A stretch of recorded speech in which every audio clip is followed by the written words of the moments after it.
சீக்கிரம் சென்று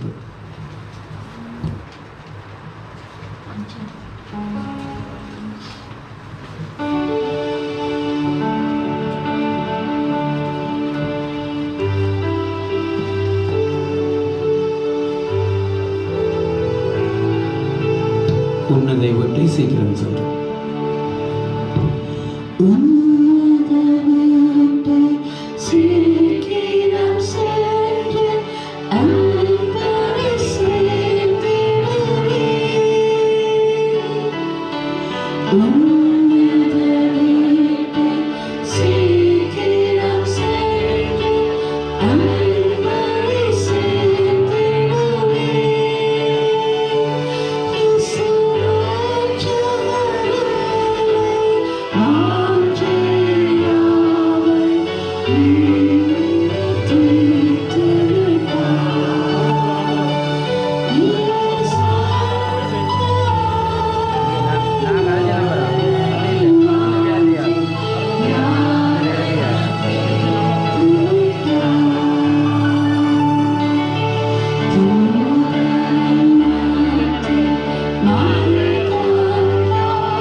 ஆண்டவர்கள் கடந்த சமய தகப்பனாரை குறித்து நாங்கள் சுருக்கமாக சாட்சி சொன்னார். கர்த்தருடைய பரிசுத்தம் ஸ்தோத்திரம். கர்த்தர் தாமே இந்த தகப்பனாருடைய ஜீவியத்தை குறித்து சில சாட்சி சொல்ல தந்த கிருபைக்காய் ஸ்தோத்திரிக்கிறேன். நான் இந்த தகப்பனாரை 1977ஆம் ஆண்டு என்னுடைய விவாகத்தின் மூலமாக இந்த குடும்பத்தில் இணைக்கப்பட்டவனாக இருந்தேன். அதற்கு பிற்பாடு நான் இவர்களோடு கூட வாழுகிறவனாய் இருந்தபடினால இந்த தகப்பனாருடைய சில நல்ல பகுதிகளை குறித்து சொல்ல கடமைப்பட்டுள்ளேன். இந்த தகப்பனாருக்கு 4 பிள்ளைகள், அவர்கள் 4 பெண் பிள்ளைகளாக இருந்தார்கள். தகப்பனார் விவாக காரியத்துக்காக கதைப்பதற்கு என்னை தேடி இழுப்பக்கடவையிலே நாங்கள் இருந்தோம். அப்பொழுது வந்தபோது அவருடைய குடும்ப நிலவரத்தை பார்த்து நான் மிகவும் எனக்குள்ளே ஒரு பெரிதான இரக்கம் வந்தது. 4 பெண் பிள்ளைகளோடு ஒரு வாழ்வதின் தகப்பனாருடைய ஒரு கடமைகள் எப்படி இருக்கும் என்பது நம் அனைவருக்கும் தெரிந்த விஷயம். அது பிற்பாடு நான் இவர்களுக்காக பெரிய அளவிலே உதவி செய்வதற்கு என்னிடத்தில் எந்த விதமான பண வல்லமையோ ஞானமோ எந்த விதமான மேன்மையோ எனக்கு இல்லாதிருந்தபடினால இந்த குடும்பத்துக்காக பாரப்பட்டு ஜெபிப்பதற்கு நான் ஒரு கடமைப்பட்டவனாக இருந்தேன். அதுக்கு பின்பு நான் தேவனோடு நான் போராடுவதுண்டு. தேவன் இரக்கமாக இந்த குடும்பத்தை நினைவு கூர்ந்து அவருடைய மகாபெரிய தயவின் நிமித்தம் நடத்தி வந்ததான வழிகளை நான் அறிந்திருக்கிறேன். இந்த தகப்பனார் ஒரு இந்து குடும்பத்திலே இருந்தவர். இந்த பிரதான ரட்சிப்பை அவர் அறிந்து கொண்டு பிரதான சத்தியத்துக்கூடாக கடந்து போகாவிட்டாலும் தேவ அன்பை பெற்று அதற்கு உண்மையாக இருந்தார். அதற்கு உண்மையாக இருந்தது மாத்திரமல்ல, அந்த பிள்ளைகளை கர்த்தருக்குள்ளே சிறு வயது முதல் வளர்த்து பிரயாசப்பட்டு அவர்களை கர்த்தருக்குள்ளே வளர உதவி செய்த அந்த மகாபெரிய கிருபைக்காய் இரக்கங்களுக்காக நான் கர்த்தரின் நான் நன்றியோடு சோதரிக்கிறேன். தேவன் தாமே இந்த தகப்பனாரோடு கூட இருந்தார். தேவன் நடத்தினார், தேவன் ஆசீர்வதித்தார். பலவிதமான கட்டங்களை அவர் கடந்திருக்கிறார். பாடுகள், கஷ்டங்கள், வியாதிகள், நெருக்கங்கள், பொருளாதார பிரச்சனைகள், எத்தனையோ விதமான நெருக்கத்தின் மத்தியிலும் இந்த தேவ அன்பை விட்டு வழுகாதபடிக்கு தேவன் அவரை பாதுகாத்து கொண்டார். இவருடைய தொடக்கம் எப்படி இருந்ததோ எனக்கு தெரியாது. அவருடைய முடிவை கர்த்தர் ஆசீர்வாதமாக்கி கொடுத்தார். அது அவருடைய மகாபெரிய தயவாக இருக்கிறது. அதற்கு நான் கர்த்தருக்கு நன்றி கூறுகிறேன். தேவன் தாமே இந்த தகப்பனாருக்கு கொடுத்தான பிரதான நன்மைகள், இரக்கங்கள், கிருபைகளுக்காக நான் கர்த்தரை ஸ்தோத்திரிக்கிறேன். அநேக காரியங்கள் உண்டு, சொல்வதற்கு சமயமில்லை. உண்மையாகவே தேவன் இரக்கமுள்ளவர். அவர் மன உருக்கமுள்ளவராக இருந்து இந்த குடும்பங்கள் நினைவு கூர்ந்து நடத்தி வந்த எல்லா கிருபைக்காய் ஸ்தோத்திரிக்கிறேன். கடைசியாக நேற்று ஐயாவுக்கு கொஞ்சம் எல்லாமே இருக்கிறது என்று சொல்லி அழைத்தார்கள்.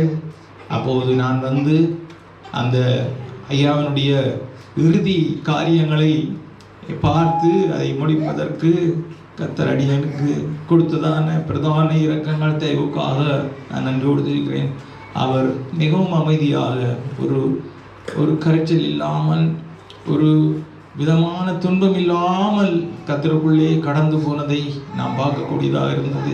இதிலிருந்து தேவ தயவு, அவருடைய இரக்கம், அப்படியே கிருபை கூட இருந்தது என்பதை நான் சாட்சியாக சொல்லுகிறேன். தேவன் தாமே இந்த தகப்பனுடைய ஜீவியத்துக்கும் இந்த குடும்பங்களுக்கும் செய்த எல்லா நன்மைக்காய் ஸ்தோத்திரிக்கிறோம்.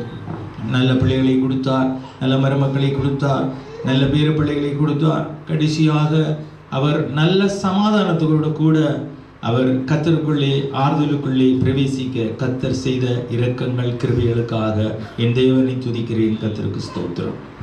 அனுதாபம் செய்யுங்கள்.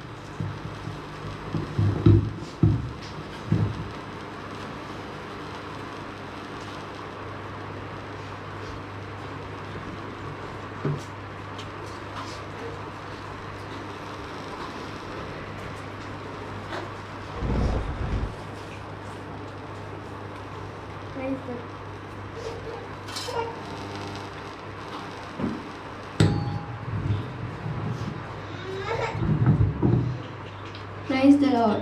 கனடாவில் இருந்து மகள் ஐடா அனுதாப செய்தி. அப்பா, கடைசி நேரத்தில் உங்களை என்னால் பார்க்க முடியவில்லை. ஆனால் நிச்சயமாக உங்களை நான் பரலோகத்தில் பார்ப்பேன்.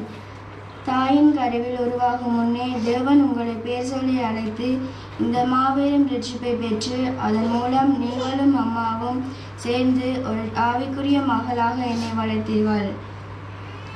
எங்களை வளர்க்க மிகவும் கஷ்டப்பட்டீர்கள். ஆனாலும் எந்த குறையும் இல்லாமல் நான் எதை கேட்டாலும் உடனே வாங்கி தருவீர்கள். கடைக்குட்டி என்றும் ஐயோடா என்றும் என்னை செல்லமாக அழைப்பீர்கள். அந்த நிகழ்வுகளை என்னால் மறக்க முடியவில்லை. அக்காமாருக்கு தெரியாமல் எனக்கு ஒழுத்து சாமான்களை வாங்கி தருவீர்கள். எனக்கு எங்கு போனாலும் என்னை கூட்டிக் கொண்டு போவீர்கள். நான் கடைசியாக ஸ்ரீலங்கா வந்தபோது கூட என்னை கண்டு நீங்கள் வாய்விட்டு அழுதீர்கள். அதை என்னால் இப்ப கூட நினைத்து இங்கு தனிமையில் அழுகிறேன். அப்பா, நான் இங்கு தனிமையில் புலம்புகிறேன். நான் ஸ்ரீலங்கா திரும்பி வரும்போது நீங்கள் இல்லாத வீட்டை நான் எப்படி பார்ப்பேன்? நீங்கள் எனக்கு தந்த பெரிய சொத்து ஒரு ஆவிக்குரிய கிறிஸ்தவ பிள்ளையாக என்னை உருவாக்கி இயேசுவை எந்த பரமபிதாவாக ஏற்றுக்கொள்ள வைத்தது. நீங்கள் கிறிஸ்துவை அறியாத குடும்பத்தில் பிறந்தாலும் எங்களை ஒரு கிறிஸ்தவ குடும்பமாக உருவாக்கினீர்கள்.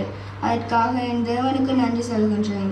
ஞாயிற்றுக்கிழமை என்றால் என்னை சைக்கிளின் முன் ஏற்றுக்கொண்டு சர்ச்சுக்கு கூட்டிக் கொண்டு போவீர்கள். என்னை குளிப்பாட்டி எனக்கு தலையெடுத்து எல்லாம் செய்தீர்கள்.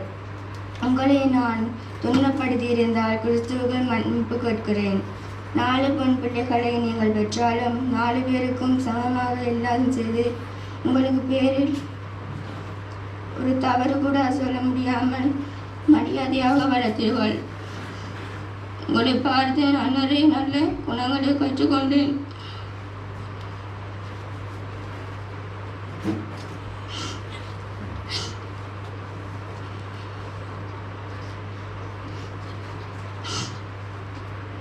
அப்பா, நீங்கள் பூமியில் செய்ததற்கான நல்ல கிரியைகளைக்கும் நிச்சயம் தேவனுக்கும் உங்களுக்கு ஒரு நல்ல இடத்தை தருவார். என்னுடைய பிள்ளைகளையும் கணவரையும் பார்க்க வேண்டும் என்று சொன்னீர்கள். அதை கடவுள் நிறைவேற்றி தந்தார். அதற்காக தேவனுக்கு நன்றி கூறுகின்றேன்.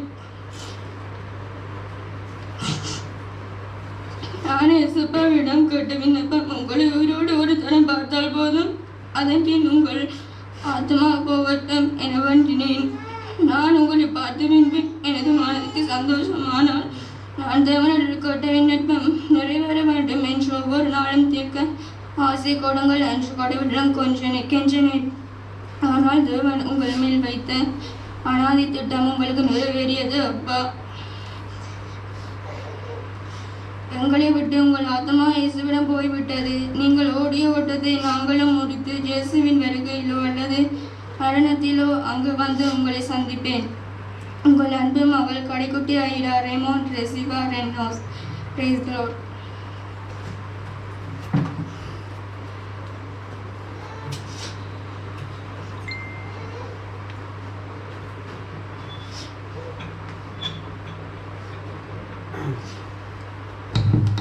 தகப்பனாருடையதான மரண நிகழ்விலே கலந்து கொள்ளுகிறதான நாம் யாவரும் சிந்திக்கக்கூடியதான தேவனுடைய சத்தியங்கள் உண்டு. நாம் ஒரு குறிப்பிட்ட நிமிஷங்கள் சுருக்கமாக தேவனுடைய வார்த்தையை கவனித்து தொடர்ந்து செல்லலாம். லூக்காஸ் விஷயம் 16ஆம் அதிகாரத்திலே கர்த்தராகிய இயேசு ஒரு சத்தியத்தை சொல்லுகின்றார். லூக்கா சுவிசேஷம் 16ஆம் அதிகாரம் 20ஆம் வசனம் முதலாய் நாம் கவனிக்கின்ற போது அங்கே ஒரு ஐஸ்வர்யவான் என்கிற ஒரு மனுஷன் அவன் இருந்தான் என்றும் தொடர்ந்து லாசரு என்கிறதான ஒரு ஏழை மனுஷன் இருந்தான் என்றும் நாம் வாசிக்கின்றோம். அவர்களை அந்த சத்தியங்களை நாம் வாசிக்கின்றேன். ஐஸ்வர்யமுள்ள ஒரு மனுஷன் இருந்தான். அவன் இரத்தாம்பரம் விலையேற பெற்ற வஸ்திரம் தரித்து அனிதனமும் சம்பிரமமாய் வாழ்ந்து கொண்டிருந்தான். லாசரு என்னும் பேர் கொண்ட ஒரு தரித்திரனும் இருந்தான். அவன் பருக்கள் நிறைந்தவனாய் அந்த ஐஸ்வர்யவானுடைய வாசலருகே கிடந்து அவனுடைய மேசையிலிருந்து விழுந்த துணிக்கைகளினாலே தன் பசியை ஆற்ற ஆசையாக இருந்தான். நாய்கள் அவன் பருக்களை நக்கிற்று. பின்பு அந்த தரித்திரன் மரித்து தேவதூதரால் ஆபிரகாமுடைய மடியிலே கொண்டு போய் விடப்பட்டான். ஐஸ்வர்யவானும் மரித்து அடக்கம் பண்ணப்பட்டான். பாதாளத்திலே அவன் வேதனைப்படுகிற போது தன் கண்களை எடுத்து தூரத்திலே ஆபிரகாமையும் அவன் மடியிலே லாசருவையும் கண்டான். அப்பொழுது அவன் தகப்பனாகி ஆபிரகாமே, நீர் எனக்கு இறங்கி லாசரு தன் விரலின் நுனியை தண்ணீரில் தோய்த்து தன் நாவை குளிர பண்ணும்படி அவனை அனுப்ப வேண்டும் என்று இந்த அக்கினி ஜுவாலையில் நான் வேதனைப்படுகிறேன் என்று சொல்லி அவன் கூப்பிட்டான் என்று சொல்லி நாம் படிக்கிறோம். அதற்கு ஆபிரகாம், மகனே, நீ பூமியிலே உயிரோடு இருக்கும் காலத்தில் உன் நன்மைகளை அனுபவித்தாய். லாசருவும் அப்படியே தீமைகளை அனுபவித்தான். அதை நினைத்துக்கொள். இப்பொழுது அவன் தேற்றப்படுகிறான், நீயோ வேதனைப்படுகிறாய் என்று ஆபிரகாம் சொல்லுகிறதையும் நாம் இங்கே படிக்கிறோம். இது கர்த்தராகிய இயேசு இந்த பூமியில் ஜீவிதான நாட்களில், அதாவது கர்த்தராகிய இயேசு இந்த பூமியிலே தன்னுடைய ஊழியத்தை செய்து கொண்டிருந்த நாட்களில் இந்த சத்தியங்களை சொல்லுகிறார். இந்த வசனங்கள், அதாவது இயேசு சொன்ன இந்த சத்தியத்துக்கூடாய் நாம் கவனிக்கக்கூடிய ஒரு முக்கியமான விஷயம் என்னவென்றால், மரணத்துக்கு அப்பால் ஒரு நித்திய வாழ்க்கை உண்டு என்பதை நாம் இந்த வசனங்களுக்கூடாய் கவனிக்கக்கூடிய சத்தியம். அதாவது அந்த ஐஸ்வர்யவானும் மரிக்கிறான், லாசருவும் கூட மரிக்கிறான். லாசரு, அதாவது ஐஸ்வர்யவான், அவன் பாதாளத்திலே அங்கே போய் வேதனைப்படுகிறான் என்றும், இந்த ஏழை மனுஷனாகிய இந்த லாசரு போய் அவன் ஆபிரகாமுடைய மடியிலே இளைப்பாறுகிறான் என்றும் நாம் இங்கே படிக்கிறோம். இந்த வார்த்தைகள் கூட மரணத்துக்கு அப்பால் இருக்கக்கூடிய நித்திய இளைப்பாறுதலையும் நித்திய வேதனையான இடத்தையும் நாம் இங்கே காணலாம். இப்படியாய் இந்த மனுஷர்களில் விசேஷமாய் இந்த மனுஷன் ஐஸ்வர்யவானாய் இருந்தபடியினால் மரணத்துக்குள் பிரவேசிக்கவில்லை, அந்த நித்திய வேதனைக்கு பிரவேசிக்கவில்லை. அதே நேரம் இவன் ஏழையாய் இருக்கிறபடியினால் அவனுக்கு பரலோக ராஜ்யம் கிடைக்கவும் இல்லை. நாம் இங்கே கவனிக்கக்கூடிய விஷயம் என்னவென்றால், ஆபிரகாம் அங்கே அந்த ஐஸ்வர்யனை பார்த்து சொல்லுகிறான், நீ பூமியில் உயிரோடு இருக்கும் காலத்தில் உன் நன்மைகளை அனுபவித்தாய், லாசரும் அப்படியே தீமைகளை அனுபவித்தார் என்று சொல்லி படிக்கிறோம். இப்பொழுது அதை நினைத்துக்கொள் என்று அவனுக்கு சொல்லப்படுகிறதை நாம் பார்க்கிறோம். கர்த்தருடைய பரிசுத்த நாமத்துக்கு மகிமை உண்டாகட்டும். நாம் பூமியில் இருக்கும்போது ஜீவிக்கக்கூடிய ஒரு ஜீவியம் உண்டு. அதாவது இந்த லாசரு அவன் நித்திய இளைப்பாறுதலுக்குள் பிரவேசித்திருப்பதை நாம் இங்கே பார்க்கிறோம். இந்த ஐஸ்வர்யவான் நித்திய வேதனைக்குள்ளே பிரவேசித்திருக்கிறதை நாம் பார்க்கிறோம். இவைகளுக்கூட இயேசு சொல்ல வருகிற சத்தியம் என்னவென்றால், பூமியில் ஜீவிக்கும் போதே ஒரு மனுஷன் தன்னுடைய ஜீவியத்தை எப்படி செய்ய வேண்டும், அல்லது பூமியில் ஜீவிக்கும் போதே ஒரு மனுஷன் தன்னுடைய நித்தியத்தை இந்த பூமியிலேயே தீர்மானித்து கொள்ள வேண்டும், அதற்கேற்ற ஒரு ஜீவியம் செய்ய வேண்டும் என்பதுதான் கர்த்தராகிய இயேசு இந்த இடத்துல சொல்லுகிறதான சத்தியம். அப்படியானால் இந்த தகப்பனாருடைய மரண வீட்டிலே நாம் கலந்து கொள்ளுகிறோம். இப்பொழுது இந்த நேரத்திலும் கூட நாம் சிந்திக்க வேண்டிய நம்முடைய நித்தியத்தை குறித்து. இந்த தகப்பனார் கடந்து போய்விட்டார். தகப்பனார் ஏதோ சத்தியத்தை அறைந்தார், ரட்சிப்புக்குள்ளே ஜீவித்தார். அவர் தன்னுடைய நித்தியத்துக்காக கடந்து போயிருக்கிறார். ஆனாலும் இப்பொழுது இந்த பூமியில் ஜீவனோடு இருக்கக்கூடிய நாம், இந்த தகப்பனாருடைய மரண வீட்டிலே கலந்து கொள்ளக்கூடிய நாம், நம்முடைய அனுபவங்கள் விசேஷமாய் நாமும் கூட இன்றைக்கு இந்த தகப்பனார் நம்மை விட்டு கடந்து போயிருக்கிறார். இந்த மரணத்துக்கு நம்ம யாரும் தப்பி போவதில்லை. அந்த மரணமானது அது எனக்கு உண்டு, உங்களுக்கு உண்டு, நம் யாவருக்கும் மரணம் பொதுவானது. ஒரே தரம் மரிப்பது பின்பு நியாயத்தில் படைவதும் மனுஷனுக்கு நியமிக்கப்பட்டிருக்கிறது என்று நாம் பார்க்கிறோம். அப்படியானால் மரணத்துக்கு அப்பால் மரணத்துக்கு அப்பால் ஒரு நித்திய ஜீவியம் உண்டு, நித்திய வாழ்க்கை உண்டு. அந்த நித்திய வாழ்க்கையை நாம் இளைப்பாறுதலுக்குள் பிரவேசிக்க வேண்டும். அதாவது நித்திய தேவனோடு கூட, மனுஷனை சிருஷ்டித்ததான தேவனோடு கூட நித்திய காலமாய் ஜீவிக்க வேண்டும் என்பதுதான் மனுஷனை சிருஷ்டித்த தேவனுடைய ஒரே நோக்கம். மனுஷனுடைய ஆத்மா நித்திய வேதனைக்குள் பிரவேசிக்க கூடாது என்பது தேவனுடைய நோக்கம். ஆகையால் நித்திய தேவனோடு கூட ஒரு ஜீவியம் நாம் இந்த பூமியில செய்கிற போது நித்திய இளைப்பாறுதலுக்குள் நாம் பிரவேசிக்கிறோம். விசேஷமாய் சொல்லப்போனால் இந்த தகப்பனாருடைய பெட்டியலை நாம் பார்க்கிறோம். நேர்மையாய் நடந்தவர்கள் தங்கள் படுக்கைகளில் இளைப்பாறு, அவர்கள் சமாதானத்துக்குள் பிரவேசி தங்கள் படுக்கைகளில் இளைப்பாறுகிறார்கள் பார்க்கிறோம். ஒரு நேர்மையாய் நடக்கிற ஒரு ஜீவியம். அப்படியானால் கர்த்தராகிய இயேசு கிறிஸ்துவின் சத்தியத்தின்படி, வேத சத்தியத்தின்படி ஒரு ஜீவியத்தை, பெயருக்கு அல்ல ஒரு மெய்யான ஒரு ஜீவியத்தை செய்யும் போது நாம் நேர்மையாய் நடக்கிற, உத்தமமாய் நடக்கக்கூடிய ஒரு அனுபவமாக இருக்கும். அப்படி நடந்து நம்முடைய ஜீவியத்தை இந்த பூமியிலேயே நாம் சரியவர, அதாவது தேவன் எதிர்பார்க்கக்கூடிய விதத்தில் நாம் ஜீவிக்கும் போது நாம் நித்திய இளைப்பாறுதலுக்குள் பிரவேசிக்கிறோம். இந்த இடத்துல லாசரு அவன் தீமைகளை பூமியில் அனுபவித்தான் என்று பார்க்கலாம். அப்படியே ஐஸ்வர்யவான் அவன் நன்மைகளை அனுபவித்தான் என்று பார்க்கிறோம். அப்படியானால் இவன் அனுபவித்ததான தீமை என்னவென்றால் அது மெய்யாகவே அவனுடைய லாசர் என்கிறதான பேருக்கு அர்த்தம் கர்த்தர் என் துணை என்று அர்த்தம். அப்படினால் அவன் கர்த்தரில் நம்பிக்கையாக இருந்த ஒரு மனுஷனாக இருக்கலாம். அதனால் கர்த்தரில் நம்பிக்கையாக இருந்தபடியினால் அன்றைக்கு அவன் கிறிஸ்துவின் நிமித்தம் ஒரு அல்லது தேவன் நிமித்தம் கடவுளின் நிமித்தம் ஒரு தீமைகளை அனுபவிக்கக்கூடிய ஒரு மனுஷனாய் ஜீவித்தான். ஆனால் இந்த ஐஸ்வர்யவானோ அவன் எல்லா நன்மைகளையும் அனுபவிக்கிறான். சொல்ல போனால் பூமிக்குரிய சகல நன்மைகளையும் அவன் அனுபவித்தான் என்று இந்த சத்தியங்கள் சொல்லுகிறது. பூமிக்குரிய நன்மைகளை அவன் அனுபவிக்கிறான். ஆனால் இந்த லாசருவோ அவன் தீமையை அனுபவித்தான் என்று பார்க்கிறோம். மெய்யாகவே நாம் நித்திய ஜீவனை சுதந்திரிக்கும்படி அல்லது நித்திய சமாதானத்துக்குள் பிரவேசிக்கும்படி அல்லது நித்திய இளைப்பாறுதலை நாம் பெற்றுக்கொள்ளும்படி நமக்கு அவசியமான ஒன்றுதான் நாம் கிறிஸ்துவின் நிமித்தமான பாடுகளை அனுபவிக்கிற அனுபவம்.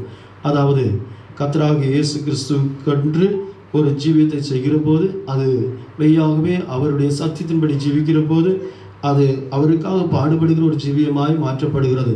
சொல்லப்போனால் ஒரு வாலிபன் இயேசு இந்த பூமியில் ஜீவித்த நாட்கள் ஒரு வாலிபன் ஓடி வந்து நித்திய ஜீவனை சுதந்திரிக்கும்படி நான் என்ன செய்ய வேண்டும் என்று இயேசுவனிலே கேட்கிறான். மாற்கு சுவிசேஷத்திலே 10ஆம் அதிகாரத்தில் 17ஆம் வசனத்திலே அவன் அப்படி கேட்கிறான். அப்பொழுது இயேசு அவனை பார்த்து சொன்னார், சிலுவை எடுத்துக்கொண்டு உனக்குள்ள எல்லாவற்றையும் விட்டு தரத்திற்கு கொடுத்து விட்டு சிலுவை எடுத்து என்னை பின்பற்றி வான்னு சொன்னார். அதாவது சிலுவை எடுத்து அவரை பின்பற்றி போகிற ஒரு ஜீவியம்தான் நித்திய ஜீவனை சுதந்திரிப்பதற்கான ஒரு ஜீவியம். அதாவது நித்திய காலமாய் நித்திய தேவனோடு நித்திய சதாகாலம் இந்த லாசருவை போல ஒரு இளைப்பாறுதலை நாம் அடைய வேண்டுமானால் இந்த பூமியில் நாம் ஜீவிக்கும் போது தீமைகளை அனுபவிக்க வேண்டும். சொல்லப்போனால் நாம் சிலுவை எடுத்துக்கொண்டு இயேசுவை பின்பற்றி போக வேண்டும். கர்த்தருடைய பரிசுத்த நாமத்துக்கு மகிமை உண்டாகட்டும். இங்கே கூடி வந்திருக்கக்கூடிய நாம் யாவரும் சிந்திக்கக்கூடிய சத்தியங்கள் தான் இவைகளும். மெய்யாகவே நம்முடைய நித்தியம், அதாவது இன்றைக்கு நாம் பூமியில் ஜீவனோடு இப்பொழுது இருக்கிறோம். இப்பொழுது பூமியில் ஜீவனோடு இருக்கக்கூடிய இந்த நிமிஷ பொழுதுகளில் இப்பொழுது இந்த தகப்பனாருடைய மரண வீட்டில் நாம் கலந்து கொள்கிறோம். இந்த நேரத்தில் நாம் சிந்திக்கக்கூடிய நம்முடைய நித்தியத்தினுடைய நம்முடைய முடிவை குறித்து சிந்திக்க வேண்டியது அவசியம். நாம் நித்திய காலமாய் நித்திய இளைப்பாறுதலுக்குள் பிரவேசிக்க வேண்டுமானால் நாம் கூட மெய்யாவை இயேசுவை பின்பற்றின ஒரு ஜீவித்தை செய்ய வேண்டியது அவசியம். சிலுவை எடுத்து அவரை பின்பற்றி ஜீவிக்க போவது அவசியம். வேதத்தில் நாம் பார்க்கின்றோம், மெய்யாகவே நீதியின் பாதையில் ஜீவன் உண்டு, அந்த பாதையில் மரணமில்லை என்று பார்க்கிறோம். நீதியின் பாதை என்பது அது கர்த்தராகிய இயேசு கிறிஸ்துவை ஏற்றுக்கொண்டு அவரை விசுவாசிக்கிற ஒரு ஜீவியம். கர்த்தராகிய இயேசு கிறிஸ்துவை விசுவாசிக்கிறவன் அவன் ஆக்கிர தீர்ப்பை அடைவதில்லை என்று கர்த்தராகிய இயேசு சொல்லுகிறார். அவன் நித்திய ஜீவனை பெற்றுக்கொள்கிறான் என்று கர்த்தராகிய இயேசு அவருடைய வார்த்தை கூட சொல்லியிருக்கிறார். அப்படியானால் அவரை விசுவாசித்து ஞானஸ்நானம் என்கிறதான பாவம் மன்னிப்புக்கென்று நாம் ஞானஸ்நான சத்தியத்தை கீழ்ப்படியும் போது அவருடைய நீதியை நிறைவேற்றி அவருடைய பாதையில் வருகிறோம். இந்த தகப்பனார் அப்படியே கர்த்தராகிய இயேசு கிறிஸ்துவை விசுவாசித்திருக்கிறார், அவரை ஏற்றுக்கொண்டிருக்கிறார். அதன் மூலமாய் விசுவாசம் என்கிற நீதியின் பாதைக்குள் அவர் கடந்து வந்தார்.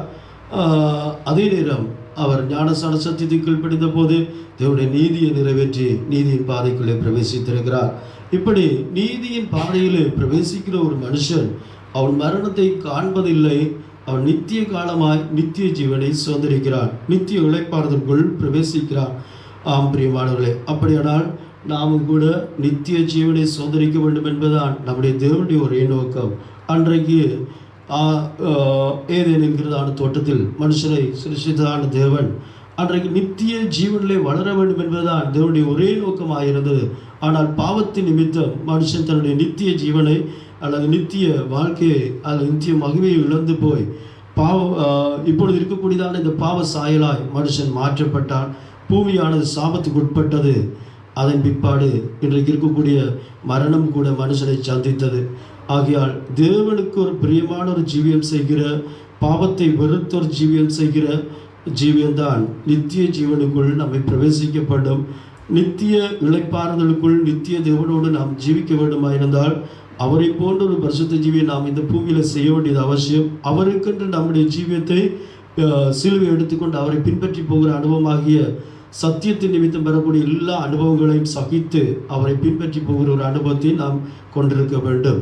இந்த தகப்பனாருடைய மரண வீட்டில் கலந்து கொண்டிருக்கிறதான நாம் நம்முடைய நித்திய இளைப்பாறுதலை குறித்து சிந்தித்து நாம் அதற்கேற்ற பிரகாரம் கர்த்தராகிய இயேசு கிறிஸ்துவினுடைய வழிகளில் அவருடைய சத்தியத்தை ஏற்றுக்கொண்டு அவரை விசுவாசித்து அவரை பின்பற்றி போவோமானால் மெய்யாகவே அவருடைய நித்திய இளைப்பாறுதலுக்குள் நாம் பிரவேசிக்க முடியும்.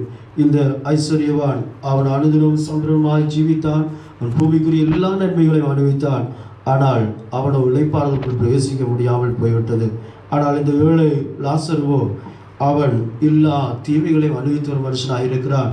கர்த்தர் நிமித்தம், அதாவது இருக்கக்கூடிய நித்திய இளைப்பாறுதலையும் நித்திய வேதனையான இடத்தையும் நாம் இங்கே காணலாம். இப்படியாய் இந்த மனுஷர்களில் விசேஷமாய் இந்த மனுஷன் ஐஸ்வர்யவானாய் இருந்தபடியினால் மரணத்துக்குள் பிரவேசிக்கவில்லை, அந்த நித்திய வேதனைக்கு பிரவேசிக்கவில்லை. அதே நேரம் இவன் ஏழையாய் இருக்கிறபடியினால் அவனுக்கு பரலோக ராஜ்யம் கிடைக்கவும் இல்லை. நாம் இங்கே கவனிக்கக்கூடிய விஷயம் என்னவென்றால், ஆபிரகாம் அங்கே அந்த ஐஸ்வர்யனை பார்த்து சொல்லுகிறான், நீ பூமியில் உயிரோடு இருக்கும் காலத்தில் உன் நன்மைகளை அனுபவித்தாய், லாசரும் அப்படியே தீமைகளை அனுபவித்தார் என்று சொல்லி படிக்கிறோம். இப்பொழுது அதை நினைத்து கொள் என்று அவனுக்கு சொல்லப்படுகிறதை நாம் பார்க்கிறோம். கர்த்தருடைய பரிசுத்த நாமத்துக்கு மகிமை உண்டாகட்டும். நாம் பூமியில் இருக்கும்போது ஜீவிக்கக்கூடிய ஒரு ஜீவியம் உண்டு. அதாவது இந்த லாசரு அவன் நித்திய இளைப்பாறுதலுக்குள் பிரவேசித்திருப்பதை நாம் இங்கே பார்க்கிறோம். இந்த ஐஸ்வர்யவான் நித்திய வேதனைக்குள்ளே பிரவேசித்திருக்கிறதை நாம் பார்க்கிறோம். இவைகளுக்கு கூட இயேசு சொல்ல வருகிற சத்தியம் என்னவென்றால், பூமியில் ஜீவிக்கும் போதே ஒரு மனுஷன் தன்னுடைய ஜீவியத்தை எப்படி செய்ய வேண்டும், அல்லது பூமியில் ஜீவிக்கும் போதே ஒரு மனுஷன் தன்னுடைய நித்தியத்தை இந்த பூமியிலேயே தீர்மானித்து கொள்ள வேண்டும், அதற்கேற்ற ஒரு ஜீவியம் செய்ய வேண்டும் என்பதுதான் கர்த்தராகிய இயேசு இந்த இடத்துல சொல்லுகிறதான சத்தியம். அப்படியானால் இந்த தகப்பனாருடைய மரண வீட்டிலே நாம் கலந்து கொள்ளுகிறோம்.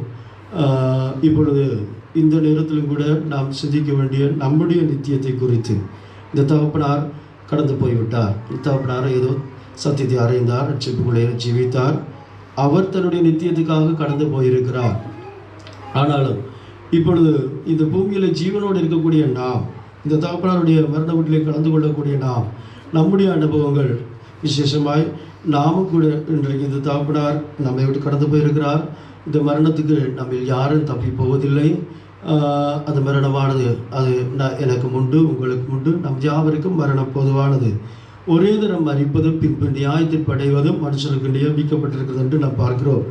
அப்படியானால் மரணத்துக்கு அப்பால் மரணத்துக்கு அப்பால் ஒரு நித்திய ஜீவியம் உண்டு, நித்திய வாழ்க்கை உண்டு. அந்த நித்திய வாழ்க்கையை நாம் இளைப்பாறுதலுக்குள் பிரவேசிக்க வேண்டும். அதாவது நித்திய தேவனோடு கூட, மனுஷனை சிருஷ்டித்ததான தேவனோடு கூட நித்திய காலமாய் ஜீவிக்க வேண்டும் என்பதுதான் மனுஷனை சிருஷ்டித்த தேவனுடைய ஒரே நோக்கம். மனுஷனுடைய ஆத்மா நித்திய வேதனைக்குள் பிரவேசிக்க கூடாது என்பது தேவனுடைய நோக்கம். ஆகையால் நித்திய தேவனோடு கூட ஒரு ஜீவியம் நாம் இந்த பூமியில செய்கிற போது நித்திய இளைப்பாறுதலுக்குள் நாம் பிரவேசிக்கிறோம். விசேஷமாய் சொல்ல போனால் இந்த தகப்பனாருடைய பட்டியலை நாம் பார்க்கிறோம். நேர்மையாய் நடந்தவர்கள் தங்கள் படுக்கைகளில் இளைப்பாறு, அவர்கள் சமாதானத்துக்குள் பிரவேசி தங்கள் படுக்கைகளில் இளைப்பாறுகிறார்கள் பார்க்கிறோம். ஒரு நேர்மையாய் நடக்கிற ஒரு ஜீவியம். அப்படியானால் கர்த்தராகிய இயேசு கிறிஸ்துவின் சத்தியத்தின்படி, வேத சத்தியத்தின்படி ஒரு ஜீவியத்தை, பெயருக்கு அல்ல ஒரு மெய்யான ஒரு ஜீவியத்தை செய்யும்போது நாம் நேர்மையாய் நடக்கிற, உத்தமமாய் நடக்கக்கூடிய ஒரு அனுபவமாக இருக்கும். அப்படி நடந்து நம்முடைய ஜீவியத்தை இந்த பூமியிலேயே நாம் சரிவர, அதாவது தேவன் எதிர்பார்க்கக்கூடிய விதத்தில் நாம் ஜீவிக்கும் போது நாம் நித்திய இளைப்பாறுதலுக்குள் பிரவேசிக்கிறோம். இந்த இடத்துல லாசரு அவன் தீமைகளை பூமியில் அனுபவித்தான் என்று பார்க்கலாம். அப்படியே ஐஸ்வர்யவான் அவன் நன்மைகளை அனுபவித்தான் என்று பார்க்கிறோம். அப்படியானால் இவன் அனுபவித்ததான தீமை என்னவென்றால், அது மெய்யாகவே அவனுடைய லாசர் என்கிறதான பேருக்கு அர்த்தம் கர்த்தர் என் துணை என்று அர்த்தம். அப்படினால் அவன் கர்த்தரில் நம்பிக்கையாக இருந்த ஒரு மனுஷனாக இருக்கலாம். அதனால் கர்த்தரில் நம்பிக்கையாக இருந்தபடியினால் அன்றைக்கு அவன் கிறிஸ்துவின் நிமித்தம் அல்லது தேவன் நிமித்தம், கடவுளின் நிமித்தம் ஒரு தீமைகளை அனுபவிக்கக்கூடிய ஒரு மனுஷனாய் ஜீவித்தான். ஆனால் இந்த ஐஸ்வர்யவானோ அவன் எல்லா நன்மைகளையும் அனுபவிக்கிறான். சொல்ல போனால் பூமிக்குரிய சகல நன்மைகளையும் அவன் அனுபவித்தான் என்று இந்த சத்தியங்கள் சொல்லுகிறது. பூமிக்குரிய நன்மைகளை அவன் அனுபவிக்கிறான். ஆனால் இந்த லாசருவோ அவன் தீமையை அனுபவித்தான் என்று பார்க்கிறோம். மெய்யாகவே நாம் நித்திய ஜீவனை சுதந்திரிக்கும்படி, அல்லது நித்திய சமாதானத்துக்குள் பிரவேசிக்கும்படி, அல்லது நித்திய இளைப்பாறுதலை நாம் பெற்றுக்கொள்ளும்படி நமக்கு அவசியமான ஒன்றுதான் நாம் கிறிஸ்துவின் நிமித்தமான பாடுகளை அனுபவிக்கிற அனுபவம். அதாவது கர்த்தராகிய இயேசு கிறிஸ்துவென்று ஒரு ஜீவியத்தை செய்கிற போது, அது மெய்யாகவே அவருடைய சத்தியத்தின்படி ஜீவிக்கிற போது அது அவருக்காக பாடுபடுகிற ஒரு ஜீவியமாய் மாற்றப்படுகிறது. சொல்லப்போனால் ஒரு வாலிபன், இயேசு இந்த பூமியில் ஜீவித்த நாட்கள் ஒரு வாலிபன் ஓடி வந்து நித்திய ஜீவனை சுதந்திரிக்கும்படி நான் என்ன செய்ய வேண்டும் என்று இயேசுவனிலே கேட்கிறான். மாற்கு சுவிசேஷத்திலே 10ஆம் அதிகாரத்தில் 17ஆம் வசனத்திலே அவன் அப்படி கேட்கிறான். அப்பொழுது இயேசு அவனை பார்த்து சொன்னார், சிலுவை எடுத்துக்கொண்டு உனக்குள்ள எல்லாவற்றையும் விட்டு தரத்திற்கு கொடுத்து விட்டு சிலுவை எடுத்து என்னை பின்பற்றி வான்னு சொன்னார். அதாவது சிலுவை எடுத்து அவரை பின்பற்றி போகிற ஒரு ஜீவியம்தான் நித்திய ஜீவனை சுதந்திரிப்பதற்கான ஒரு ஜீவியம்.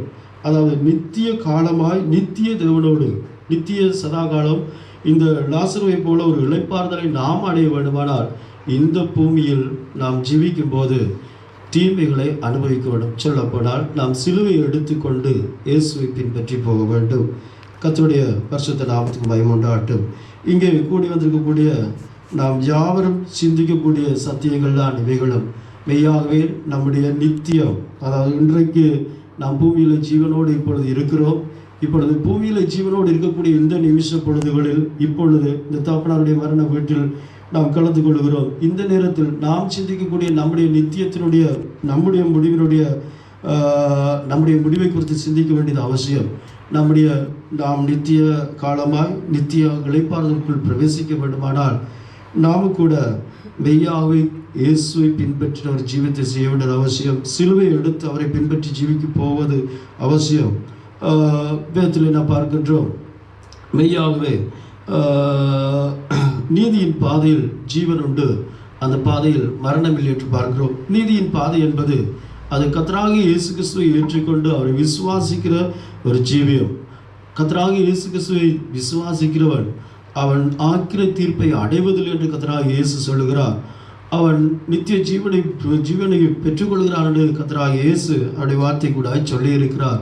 அப்படியானால் அவரை விசுவாசித்து ஞானஸ்நானம் என்கிறதான பாவம் மன்னிப்புக்கென்று நாம் ஞானஸ்நான சத்தியத்தை கீழ்ப்படியும் போது அவருடைய நீதியை நிறைவேற்றி அவருடைய பாதையில் வருகிறோம். இந்த தகப்பனார் அப்படியே கர்த்தராகிய இயேசு கிறிஸ்துவை விசுவாசித்திருக்கிறார், அவரை ஏற்றுக்கொண்டிருக்கிறார்.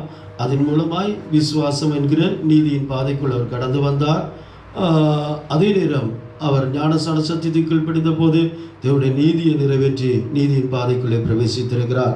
இப்படி நீதியின் பாதையிலே பிரவேசிக்கிற ஒரு மனுஷன் அவன் மரணத்தை காண்பதில்லை, அவன் நித்திய காலமாய் நித்திய ஜீவனை சுதந்திரிக்கிறான், நித்திய இளைப்பாறுதலுக்குள் பிரவேசிக்கிறான். ஆம் பிரியமானவர்களே, அப்படியானால் நாமும் கூட நித்திய ஜீவனை சுதந்திரிக்க வேண்டும் என்பதுதான் நம்முடைய தேவனுடைய ஒரே நோக்கம். அன்றைக்கு ஏதேன் என்கிறதான தோட்டத்தில் மனுஷனை சிருஷ்டித்ததான தேவன் அன்றைக்கு நித்திய ஜீவனிலே வளர வேண்டும் என்பதுதான் தேவனுடைய ஒரே நோக்கமாக இருந்தது. ஆனால் பாவத்தின் நிமித்தம் மனுஷன் தன்னுடைய நித்திய ஜீவனை அல்லது நித்திய வாழ்க்கையை அல்லது நித்திய மகிமையை இழந்து போய் இப்பொழுது இருக்கக்கூடியதான இந்த பாவ சாயலாய் மனுஷன் மாற்றப்பட்டான். பூமியானது சாபத்துக்கு உட்பட்டது. அதன் பிற்பாடு இன்றைக்கு இருக்கக்கூடிய மரணம் கூட மனுஷனை சந்தித்தது. ஆகையால் தேவனுக்கு ஒரு பிரியமான ஒரு ஜீவியம் செய்கிற, பாவத்தை வெறுத்த ஒரு ஜீவியம் செய்கிற ஜீவியம்தான் நித்திய ஜீவனுக்குள் நம்மை பிரவேசிக்கப்படும். நித்திய இளைப்பாறுதலுக்குள் நித்திய தேவனோடு நாம் ஜீவிக்க வேண்டுமாயிருந்தால் அவரை போன்ற ஒரு பரிசுத்த ஜீவியை நாம் இந்த பூமியில் செய்ய வேண்டியது அவசியம். அவருக்கென்று நம்முடைய ஜீவியத்தை சிலுவை எடுத்துக்கொண்டு அவரை பின்பற்றி போகிற அனுபவமாகிய சத்தியத்தின் நிமித்தம் பெறக்கூடிய எல்லா அனுபவங்களையும் சகித்து அவரை பின்பற்றி போகிற ஒரு அனுபவத்தை நாம் கொண்டிருக்க வேண்டும். இந்த தகப்பனுடைய மரண வீட்டில் கலந்து கொண்டிருக்கிறதான நாம் நம்முடைய நித்திய இளைப்பாறுதலை குறித்து சிந்தித்து நாம் அதற்கேற்ற பிரகாரம் கர்த்தராகிய இயேசு கிறிஸ்துவினுடைய வழிகளில் அவருடைய சத்தியத்தை ஏற்றுக்கொண்டு அவரை விசுவாசித்து அவரை பின்பற்றி போவோமானால் மெய்யாகவே அவருடைய நித்திய இளைப்பாறுதலுக்குள் நாம் பிரவேசிக்க முடியும். இந்த ஐஸ்வர்யவான் அவன் அனுதினம் சம்பிரமாய் ஜீவித்தான், அவன் பூமிக்குரிய எல்லா நன்மைகளையும் அனுபவித்தான். ஆனால் அவனோ இளைப்பாறுதலுக்குள் பிரவேசிக்க முடியாமல் போய்விட்டது. ஆனால் இந்த ஏழை லாசருவோ அவன் எல்லா தீமைகளையும் அனுபவித்த ஒரு மனுஷனாக இருக்கிறான். கர்த்தர் நிமித்தம், அதாவது இந்த வீட்டாரையும் ஆண்டவர் ஆயத்தப்படுத்தும்படியாய் சோத்திரம் பண்ணுவோம். சோத்திரம் சோத்திரம் சோத்திரம் சோத்திரம் சோத்திரம் சோத்திரம் சோத்திரம் சோத்திரம். எங்கள் எல்லாரையும் தாழ்த்தி ஆண்டவர் கருத்தில் ஒப்பு கொடுத்து சோத்திரம் பண்ணுவோம். சோத்திரம் சோத்திரம் சோத்திரம் சோத்திரம் சோத்திரம். எல்லா கனமும் துதியும் மகிமையும் ஆண்டவர் கொடுத்து சோத்திரம் பண்ணுவோம். சோத்திரம் சோத்திரம் சோத்திரம் சோத்திரம் சோத்திரம். பிதா குமாரன் பரிசுத்த ஆவியானவருக்காய் சோத்திரம் பண்ணுவோம். சோத்திரம் சோத்திரம் சோத்திரம் சோத்திரம் சோத்திரம். அருமையான பிதாவே துதிக்கிறோம் சுவாமி. இந்த அருமையான வழிக்காய் சோத்திரம். இந்த தமிழை வாழ்க்கையில் செய்த நன்மைகளுக்காய், கொடுத்த கிருபைகளுக்காய், வழிநடத்த வழிகளுக்காய் சோத்திரம். கொடுத்த குடும்பத்துக்காய், மனைவிக்காய், ஆசீர்வதிக்கப்பட்ட பிள்ளைகளுக்காய் சோத்திரம் சுவாமி. ஒரு ஆசீர்வதிக்கப்பட்ட நல்ல வாழ்க்கை அவரால் முடிந்த காலம் முழுவதும் ஆண்டவரை நோக்கி ஆண்டவரை பின்பற்றி ஜீவிக்க கொடுத்த எல்லா கிருபைகளுக்காய் சோத்திரம். தொடர்ந்து கூடணும் சுவாமி. பிள்ளைகள் குடும்பங்கள் எங்கெங்கிருந்து அவங்களோட கூடணும் சுவாமி நடத்தும். இப்பொழுது இந்த தகப்பனாரை பார்க்க வந்தவர்களும் உம்முடைய வார்த்தையின் சத்தத்தை கேட்டவர்களும் கூட உண்மை பின்பற்ற, உண்மை நேசிக்க, உம்முடைய அன்பை ஏற்றுக்கொண்டு உம்முடைய வழியில் சென்று உம்மை சந்திக்க ஆயத்தமாக்கும். ஆசீர்வதியும். எங்களை எல்லாரையும் தாழ்த்தி ஆண்டுடைய கரங்களுக்கு ஒப்புக் கொடுக்கிறோம். இயேசுவின் நாமத்தில் வணிகொள்ளும் பிதாவே. தண்டிப்படு இந்த சரீரம் கொண்டு போகப்படும். நாங்கள் இறுதி மரியாதை செலுத்துகிறோம். இறுதி மரியாதை செலுத்த விரும்புகிற எல்லாருமே உள்ளே இந்த இடத்துக்கு வந்து இந்த சரீரத்துக்கு நீங்கள் இறுதிய மரியாதை செலுத்தலாம். அதை படிக்காத பரிசுத்த கூட்டம் இயேசுவை தூக்கி அந்த பாட்டு. Thank you.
യാത്ര ചെയ്യുന്നു, ഞാൻ യാത്ര ചെയ്തിടുന്നു. സ്വർഗകനാലിൻ ദേശം നോക്കി യാത്ര ചെയ്തിടുന്നു. സ്വർഗകനാലിൻ ദേശം നോക്കി യാത്ര ചെയ്തിടുന്നു.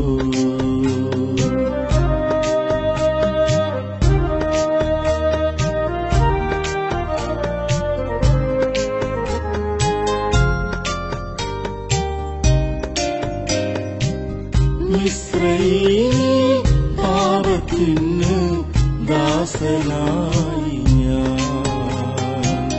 പാർത്തിടുമ്പോൾ കരുണയോടെ വീണ്ടെടുത്തവൻ. മിസ്രയീമിൽ പാപത്തിന് ദാസനായി ഞാൻ പാർത്തിടുമ്പോൾ കരുണയോടെ വീണ്ടെടുത്തവൻ.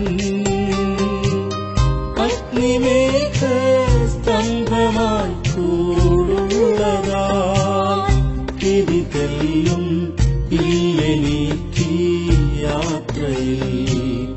അഗ്നിമേഘ സ്തംഭമായി കൂടുള്ളതാൽ തിരിതെല്ലും ഇല്ലെനിക്ക് യാത്രയിൽ. യാത്ര ചെയ്യുന്നു, ഞാൻ യാത്ര ചെയ്തിടുന്നു. സ്വർഗകനാലിൻ ദേശം നോക്കി യാത്ര ചെയ്തിടുന്നു. സ്വർഗകനാലിൻ ദേശം നോക്കി യാത്ര ചെയ്തിടുന്നു.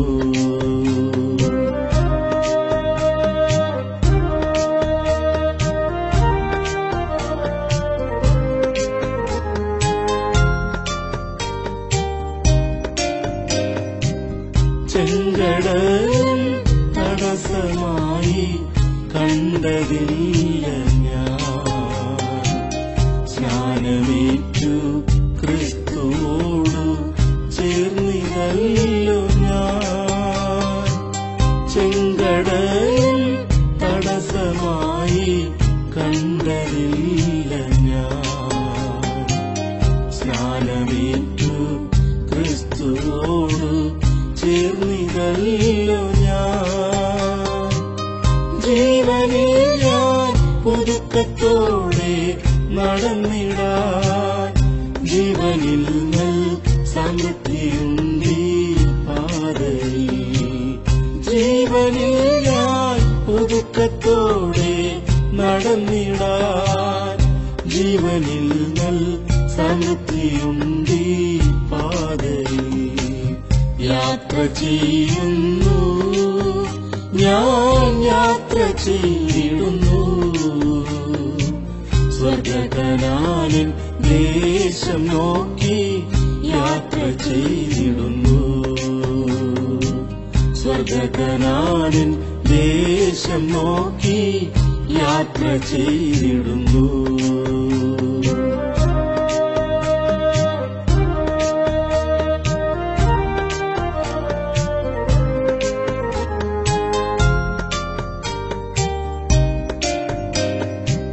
മധുരമാക്കി തീർത്തിടുന്നു മാറായി പ്രിയൻ.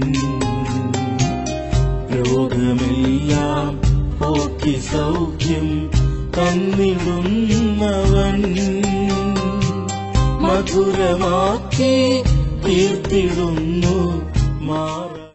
நல்ல பிதாவே சோதரிக்கிறோம் சுவாமி. இதுவரைக்குமே சுவாமி எல்லாத்தையும் தேவசமம் தொடர்ந்து நடத்தி கொண்டு வந்ததுக்காக சோதரும் சுவாமி. இப்பொழுது கல்லறை நீங்கள் வந்திருக்கிறோம் சுவாமி. இந்த தகவலுடைய சகத்தை அடக்கம் பண்ணும்படியாய் ஆண்டவரே, நாங்களும் நம்பிக்கையோடு கூட நீர் வரும் பொழுது உங்களுடைய பரிசுத்தவான்கள் உங்களுடைய ஜனங்கள் ஒரு புதிய சரீரத்தோடு ஒரு மையமுள்ள சகத்தோடு விளம்பி உம்மோடும் உங்களுடைய பரிசுத்தங்களும் சேர்ந்து நித்தியத்திலே நம்பிக்கையோடு கூட அடக்கம் பண்ணுகிறோம். இந்த அடக்காரனை பொருட்படுத்த ஆசிரியர் ஆண்டுடைய கரங்களுக்கு ஒப்புக் கொடுக்கிறோம். இயேசுவின் நாமத்தில் வேண்டிக் கொடுக்கிறார்கள். நாம் பாடுவோம் அந்த ஆனந்தமே பரமானந்தம் என்ற பாட்டினுடைய 4வது, 5வது, 6வது சரணங்கள்.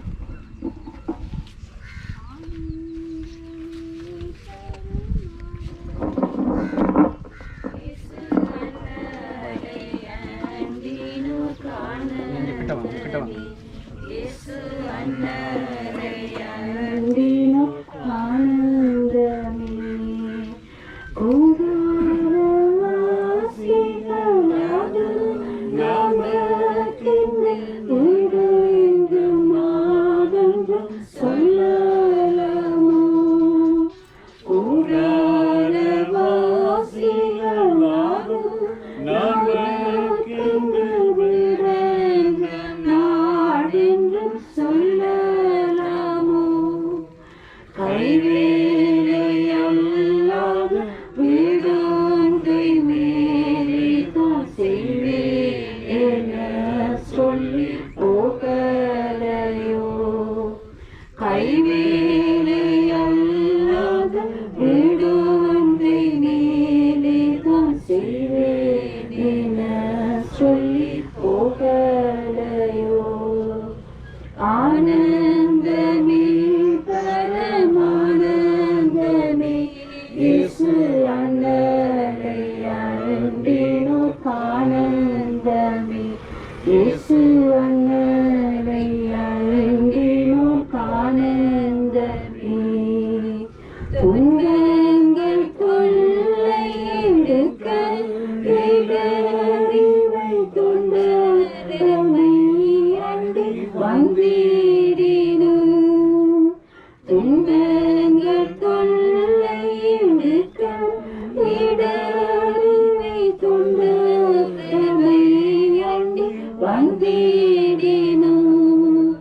சொல்லி முடியாத ஆறுதல் கிருபை துன்பத்தினோடே அனுப்பிடுவார். சொல்லி முடியாத ஆறுதல் கிருபையை துன்பத்தினோடே அனுப்பிடுவார். ஆனந்தமே பரமானந்தமே இயேசு அண்ணலை அண்டினோம் ஆனந்தமே. இயேசு அண்ணலை அண்டினோம் ஆனந்தமே. இயேசுவே சீக்கிரம் இத்தனை வாருமே தொலை வெகுவாய் கலங்குகிறேன். இயேசுவே சீக்கிரம் இத்தனை வாருமே தொலை வெகுவாய் கலங்குகிறேன். என்னே முக ஜோதியதே அல்லால் இன்பம் தரும் பொருள் எதுவுமில்லை. என்னே முக ஜோதியதே அல்லால் இன்பம் தரும் பொருள் எதுவுமில்லை. ஆனந்தமே பரமானந்தமே இயேசு அண்ணலை அண்டினோம் ஆனந்தமே. இயேசு அண்ணலை அண்டினோம் ஆனந்தமே.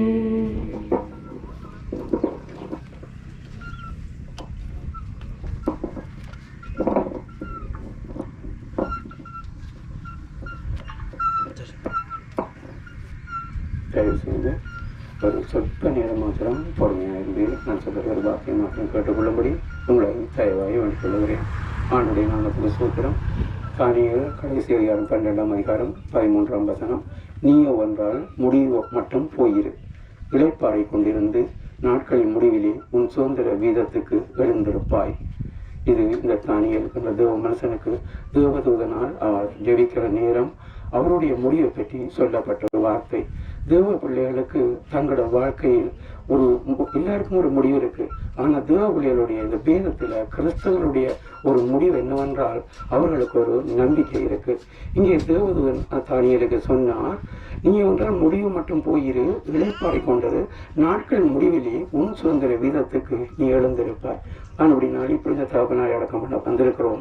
உண்மையான தேவ ஜனங்கள் அல்லாவிட்டால் உண்மையாய் ஆண்டவரை பின்பற்றினவர்கள் ஒரு தூய்மையான வாழ்க்கை, ஒரு பரிசுத்தமான வாழ்க்கை, ஒரு சரியான தேவ வசனத்தின்படியான வாழ்க்கையை வாழுகிறவர்கள் என்ன நம்பிக்கையோடு அடக்கம் பண்ணப்படுகிறார்கள் என்றால், எங்களுடைய சுதந்திர வீதத்துக்கு ஆண்டவர் பொழுது நித்தியத்திலே எங்களுக்கு ஒரு சுதந்திரம் இருக்கு. அது மகிமையான சுதந்திரம், அது ஆண்டவரோடு இருக்கிற சுதந்திரம், அந்த நித்திய வீடு, அந்த நித்திய ராட்சியம், அதுக்கு செல்வோம் என்கிற நம்பிக்கையிலே ஜீவிக்கிற ஜீவியம்தான் கிறிஸ்தவ ஜீவியம். இவ்விதமான ஒரு ஜீவியத்தை உன்னுடைய சுதந்திர வீதத்துக்கு நீ எழுந்திருப்பாய். இப்போ நீ மறித்து நீ தேவ சமூகத்தை போய் இழைப்பாரு, உன்னுடைய சுதந்திர வீதத்துக்கு நீ எழுந்திருப்பாய்.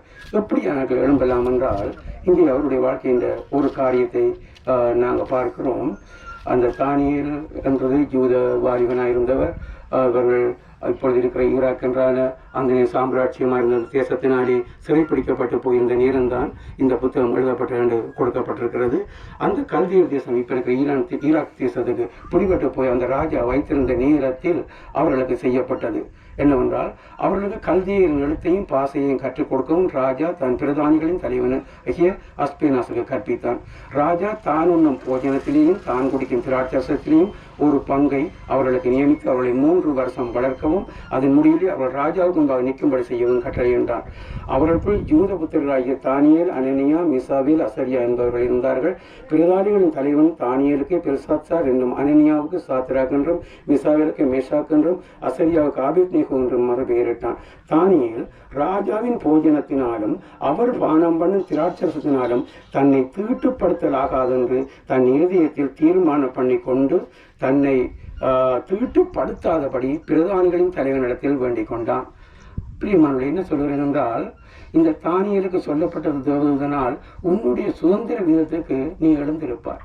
உண்மையாய் தேவ ஜனங்கள், கிறிஸ்தவர்கள், ஆண்டவர்களோட பக்தி உள்ளவர்கள், நித்திய நம்பிக்கை உள்ளவர்களாய் நம்முடைய வாழ்க்கை முடிந்து நித்தியத்துக்கு போவோம் என்ற நம்பிக்கை நமக்கு வர வேணும் என்றால், இந்த தேவ மனுஷனை போல ஒரு காரியத்தை நாம் மனதில் எடுக்க வேண்டும், இல்லாட்டி ஜீவியத்தில் எடுக்க வேண்டும். என்னவென்றால், தன் இருதயத்தில் ராஜாவின் போஜனத்தினாலும் அவருடைய திராட்சரசத்தினாலும் தன்னை தீட்டுப்படுத்தல் ஆகாது என்று தன் இருதயத்தில் தீர்மானம் பண்ணி கொண்டான். ஆனபடியினால் சுதந்திர வீதத்துக்கு, நித்தியத்துக்கு, மகிமைக்கு, மோட்சத்துக்கு போக வேணும் என்று ஜீவிக்கிறவர்கள் இந்த உலகத்தில் தங்களை தீட்டு இல்லாமல் பாதுகாக்க வேணும். அல்லாவிட்டால் தூய்மையாய் பாதுகாக்க வேணும், அல்லாவிட்டால் பரிசுத்தமாய் பாதுகாக்க வேணும். அப்படியே தான் அந்த சைவத்தில் இந்த விவேகானந்தர் சொல்வார்கள், வெள்ள நிற மல்லிகையும் அல்ல, உயர்ந்த மாமலரும் அல்ல, உள்ள கமலமடி உத்தமனார் வேண்டுவதென்று எல்லா மதமும் சொல்லும். கிறிஸ்தவம் மாத்திரமில்லை, சகலரும் சொல்லப்படுறது என்னவென்றால், உள்ளத்தில் உத்தமம், உண்மை இல்லாவிட்டால் உள்ளத்தில் தூய்மை. வாழ்க்கை தூய்மையாக்கப்படாமல், நம்முடைய இருதயம் ஜீவியம் தூய்மையாக்கப்படாமல், நம்முடைய சரீரம் தூய்மையாக்கி ஒரு தூய்மையான கடவுள் பயத்தோட ஒரு பரிசுத்தமான வாழ்க்கை வாழ்ந்து முடிக்காமல் நாம் சாதாரணமாய் பாவத்தோட, அசுத்தத்தோட, தீட்டு என்பது பாவம். அது என்ன பாவம்? பாவம் என்ற நல்ல வடிவான 3 இடத்தை சொல்லு என்று யோசிக்காதீங்க. அந்த பாவமே மனிதனுடைய ஆத்மாவை தீட்டுப்படுத்தி அவனை மோட்சத்துக்கு, கடவுளிடம் கொண்டு போகாமல் நரகத்துக்கு கொண்டு போகிறது. இந்த யூதர்களுக்கு ஒரு பிரமாணம் இருந்தது. அதாவது பன்றி சாப்பிடக்கூடாது. இப்போ யூதர்களுக்கு இருக்காது, இப்பொழுது முஸ்லிம் மக்களுக்கு இருக்குது. இந்த விரிகுளம்பு இல்லாத சாப்பிடக்கூடாது, அசுத்தமான மிருகங்கள் சாப்பிடக்கூடாது. அது யூதர்களுக்கு இந்த கட்டளை. அது சாப்பிட்டு அவர்கள் தீட்டுன்றது பிரமாணம் இருந்தது. ஆகாரத்தினால் சாப்பாட்டால் தீட்டப்படுத்தக்கூடாது, குடிக்கிற மதுபானங்கள் அவ்விதமான காரியத்தினால் தீட்டப்படுத்தக்கூடாது. பாவம் இல்லாமல் கடவுளுடைய பிரமாணத்துக்குள் அவர்கள் ஜீவித்தான் அவர்களுக்கு நம்பிக்கை இருந்தது மோட்சத்துக்கு போவார் என்று. புதிய ஏற்பாட்டிலே இயேசுவின் காலத்துக்கு பிறகு முழு பேருக்கு, முழு ஜனத்துக்கு, மனுக்குலத்துக்கு கொடுக்கப்பட்டது என்னவென்றால், மோட்சத்துக்கு போகணும் என்றால் நாம் பாவம் இல்லாமல் ஜீவிக்க வேணும். அப்படினால் மோட்சம் என்று ஒன்று உண்டு. அது மோட்சத்தை உண்டாக்கினவர் தூய்மையானவர், கடவுள் பரிசுத்தமானவர். அவரை நாம் போய் அந்த மோட்சத்தில் சந்திக்க வேணும் என்றால் தீட்டு இல்லாத, பாவம் இல்லாத ஒரு வாழ்க்கை நமக்கு அவசியம். அப்படி அந்த பூமியில் இருக்கும் பொழுது நம்முடைய கண்களின் பாவமாக இருக்கலாம், நம்முடைய வார்த்தையின் பாவமாக இருக்கலாம், நம்முடைய இதயத்தின் பாவமாக இருக்கலாம், நம்மளுடைய சரீரத்தின் பாவமா, அசுத்தங்கள், தனிப்பட்ட அந்தரங்கமான வாழ்க்கையில இருந்து நம்முடைய வெளியரங்கமான வாழ்க்கை வரைக்கும் நம்முடைய ஜீவியத்தை தூய்மையாய் பரிசுத்தமாய் பாதுகாத்து கொண்டால் தான் நாம் மோட்சத்துக்கு போகலாம். இன்றைக்கு இந்த தகப்பனாருக்கு, நாளைக்கு எனக்கு, ஒவ்வொரு நாளும் நம்ம எல்லாருக்கும் ஒரு முடிவு உண்டு. நம்ம எல்லாரும் இந்த இடத்துக்கு கொண்டு வருவார்கள். ஆனால் நம்முடைய சரீரத்தை விட்டு இந்த ஆத்மா ஒழிய வர நேரம் நான் என்னுடைய ஆண்டவரை சந்திப்பேனா, அந்த நம்பிக்கையோடு நாம் நம்மளோட வாழ்க்கையை கொண்டு வரணும். பாவத்தில் அந்த விடுதலையாகி பாவம் மன்னிப்பை பெற்று ஒரு தூய்மையான வாழ்க்கையை வாழ வழி இயேசு என்று நான் விசுவாசித்திருக்கிறேன்.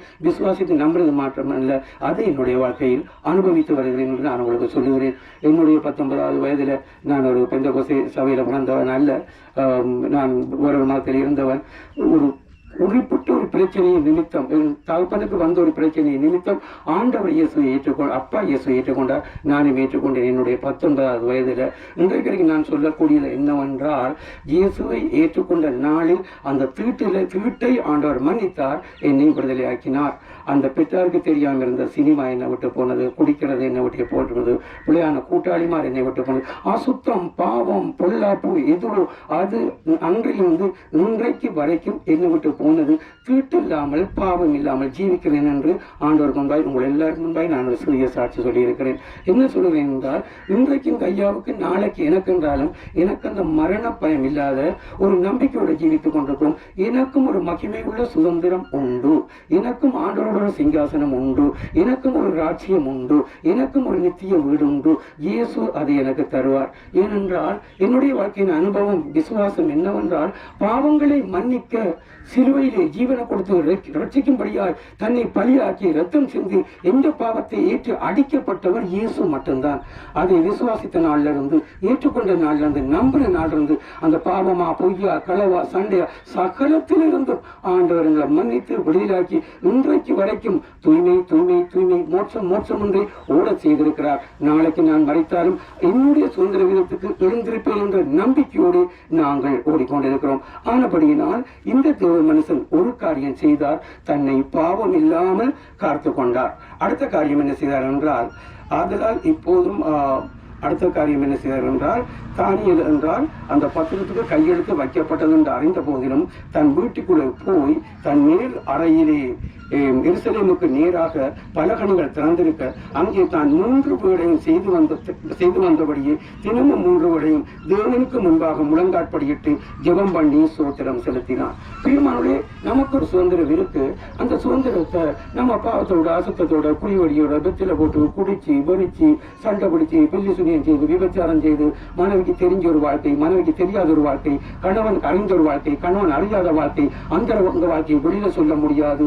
உள்ளுக்கு ஒரு வேதனையும் துக்கத்தையும் துக்கத்தையும் அடக்கி வைத்துட்டு சமுதாயத்துக்கு ஒரு நல்லது போன்று இந்த வாழ்க்கையோடு ஒரு நாளும் மோட்சம் போக மாட்டோம். நாங்கள் சொல்றோம் என்னவென்றால், எந்த உள்ளான ஜீவியமும் வெளியான ஜீவியமும் ஒன்றாக இருக்கிறது. அதுதான் கிறிஸ்தவ வாழ்க்கை, அதுதான் தூய்மையானவள். எனக்கு அந்த வாழ்க்கையில பாவத்தை, அசுத்தத்தை, தந்த சரீரத்தை தூய்மையா பரிசுத்தமா வச்சுக்கொள்ள முடியாது. அந்த அந்தரங்க வாழ்க்கை எனக்கு கிடையாது. வெளியில எப்படி இருக்கிறோமோ அப்படி அந்தரங்க மறைவான வாழ்க்கையில இருக்கிறோம். அப்படி எங்கள் ஆவியாத்மா சரத்தை இயேசு தூய்மைப்படுத்திக் கொண்டே வருகிறார். எப்படி என்றால், இந்த மனுஷனும் 3 வேளை ஜெபம் பண்ணி தேவனுக்கு சோத்திரம் பண்ணினார். இதற்கு ஆலயம், இதற்கு கிறிஸ்தவ தேவாலயங்கள் அல்லாமல் ஆராதிக்கிற இடம் எதற்கு? ஜெபம் பண்ற இடம் எதற்கு? இந்த போதனை எதற்கு? சடங்காச்சாரத்துக்கு அல்ல. நான் கிறிஸ்தவன் என்று சொல்வதற்கல்ல, நாம் சைவம் என்று சொல்வதற்கல்ல, நான் முஸ்லீம் என்று, நான் புத்திஸ்ட், அதுக்கல்ல. நாம் ஆராதிக்கிற தெய்வம், நாம் ஆராதிக்கிறதினால், நாம் ஜெபம் பண்ணுவதனால் நம்முடைய ஆவியாத்மா சிறம் பாவத்திலிருந்து விடுதலாகி தூய்மையை நோக்கி போகுதா, மோட்சத்தை நோக்கி போகுதா, நாளுக்கு நாள் மோட்சத்தை நெருங்குவோமா? இதை நான் பார்க்க வேணும். நான் விசுவாசிக்கிறேன், நம்புகிறேன் என்ற உள்ளான ஆத்மாக்கள் ஒன்று இருக்கிறது. என்னவென்றால், என்னுடைய 25வது வயதில் நான் இந்த ஊழியத்துக்கு வந்தேன். 19வது வயதில் இயேசுவை ஏற்றுக்கொண்டேன். இன்றைக்கு நான் நினைக்கிறேன், எனக்குரிய மோட்சம் எனக்கு கிட்ட இருக்கிறது என்று நினைக்கிறேன். என்னுடைய வாழ்க்கையில மோட்சத்துக்கு பக்கத்திலே நான் நடந்து வருகிறேன் என்று நினைக்கிறேன். இந்த ஆத்மா வெளியே வந்தால் என்ற மோட்சம் ஏதோ ஆயிரக்கணக்கான கிலோமீட்டர் தூரம் அல்ல, எனக்கு பக்கத்தில் இருந்த இயேசு உண்மையும் உத்தமுள்ள ஊழியக்காரனே, நீ இந்த பூமியில உண்மையா இருந்தால் உன்னுடைய எஜமானுடைய சந்தோஷத்துக்கு பிரவேசி வாழ்ந்து என்று ஆத்மாவை தூக்கி எடுப்பார். அந்த நம்பிக்கையோடு ஜீவித்துக் கொண்டது. ஏனென்றால், இந்த மனுஷனை போல காலையிலையும் ஜெபம் பண்ணுகிறோம், மாலையிலையும் ஜெபம் பண்ணுகிறோம், நடுவிலையும் ஜெபம் பண்ணுவோம், ஒவ்வொரு நாளும் வேதத்தை வாசிப்போம், இன்றைக்கும் வேதத்தை வாசித்தோம், ஒவ்வொரு நாளும் இந்த வார்த்தைகளை படிக்கிறோம், ஜெபம் பண்ணுகிறோம், சோத்திரம் பண்ணுறோம், நித்தியத்துக்காக ஜீவித்துக் கொண்டு போகிறோம். அதுதான் கிறிஸ்தவ வாழ்க்கை. ஆனபடியினால் இந்த மனிதன் சொல்லுவது போல நமக்கும் ஒரு சாட்சி இருக்க வேணும். அப்பொழுது அந்த மனிதன் சொன்னார், தானியேல் சொன்னார், அப்பொழுது தானியேல், ராஜாவே நீர் என்றும் வாழ்க, சிங்கங்களை நீர் சேதப்படுத்தாபடிக்கு தேவன் தம்முடைய தூதனை அனுப்பி அவர்களின் வாயை கட்டி போட்டார். அது என்றால், அவருக்கு முன்பாக நான் குற்றமற்றவனாய் காணப்பட்டேன், ராஜாவை உமக்கு முன்பாக நான் நீதிகேடு செய்ததில்லை. இந்த கிறிஸ்தவ வாழ்க்கையின் ரகசியம் என்னவென்றால், மனுஷனுக்கு முன்பாயும் நம்முடைய மனச்சாட்சிக்கு முன்பாயும் கடவுளுக்கு முன்பாயும் நீதி கேடு செய்யாத, பாவம் செய்யாத, அசுத்தம் செய்யாத உண்மையுள்ள வாழ்க்கை வாழ்ந்து கொண்டிருக்கிறோம். அப்படி வாழ்வோமானால் நான் மட்டுமல்ல, என்னுடைய சத்தத்தை கேட்கிற நீங்கள் யாவருமே மரித்து முன்னதாக ஒன்று சொல்லுவீர்கள், குடும்பத்தை பார்த்து சகோதரரை பார்த்து சொல்லுவீர்கள், நான் இயேசுவினிடத்தில் போகிறேன், நீங்களும் எனக்கு பின்னாலே வாருங்கள் என்று. நான் நம்புகிறேன் இந்த மனிதனுக்கு சொன்னது போல ஒரு நாள் இயேசுவும் எனக்கு சொல்லுவார், உன்னுடைய ஜீவியம் உன்னுடைய ஊழியம் இந்த பூமியில முடிந்து விட்டது, நீ வாழ்ந்து எனக்கு சொல்லக்கூடும் என்று விசுவாசித்து நம்பி காத்து கொண்டிருக்கிறேன். அப்படி இயேசு சொல்லும் பொழுது நானும் என்னை சந்திக்க வர எல்லாருக்கும் சொல்லுவேன், நான் முன்னால போகிறேன், நீங்களும் பரிசுத்தமாய் என்னோட இயேசுவை பின்பற்றுங்கள், அங்கே சந்திப்போம் என்று சொல்லிவிட்டு போகணும் என்று அந்த பரலோகத்துக்கு போற நாளில் நம்பிக்கையோடு தான் நான் முன்னோக்கி போய் கொண்டிருக்கிறேன். என்னுடைய தேவ சத்தத்தை, தேவ வசனத்தின் சத்தத்தையும் கேட்ட உங்கள் எல்லாருக்கும் ஒரு தேவ ஆலோசனையை சொல்றேன். நீங்க மரணமடைய முன்னதாக, அந்த நாள் நம்முடைய ஆத்மா வெளியே வர முன்னதாக ஆண்டவரை ஏற்றுக்கொண்டு பாவங்களை மன்னிப்பு பெற்று ஞானஸ்நானம் எடுத்து ஆராதித்து ஜெபம் பண்ணி ஒரு நல்ல தாழ்மையான ஒரு தூய்மையான பரிசுத்தத்தை வாஞ்சித்து பரிசுத்தத்தை நேசித்து பாவம் அசுத்தத்தை வெறுத்து தள்ளி ஒரு நல்ல வாழ்க்கை வாழ்ந்து இயேசு நம்மளை கைவிட மாட்டார். இந்த தகப்பனாரை இன்னும் அனைவரை கொண்டு போய்விட்டார், எங்களையும் கொண்டு போவார், உங்களையும் கொண்டு போவார். ஆண்டு ஆயத்தப்படுத்துவார். நாங்கள் எங்க ஜீவித்த அந்த பூமியில ஜீவிப்போம், முடிவிலே நித்தியத்திலே சந்திப்போம். ஆண்டு உங்களை ஆசீர்வதிப்பாராக. நல்ல பிதாவே, இந்த வேலைக்காக சோத்திரம் உங்கள் வசனத்தை கேட்ட ஒவ்வொரு சோதனையும் ஒப்படைக்கும். அவர்கள் இந்த வழியை பின்பற்றட்டும், உங்களை சந்திக்க வரட்டும் சுவாமி, எங்களை சந்திக்க வரட்டும், இந்த தகப்பனார் சந்திக்க வரட்டும். அதுக்கு அந்த ஒப்பு கொடுக்க உதவி செய்யுங்க சுவாமி, நடத்தி ஆசீர்வதித்தருளுங்க. இயேசுவின் நாமத்தில் வேண்டிக்கொள்ளும் பிதாவே. இப்படி நீ இறக்கலாம்.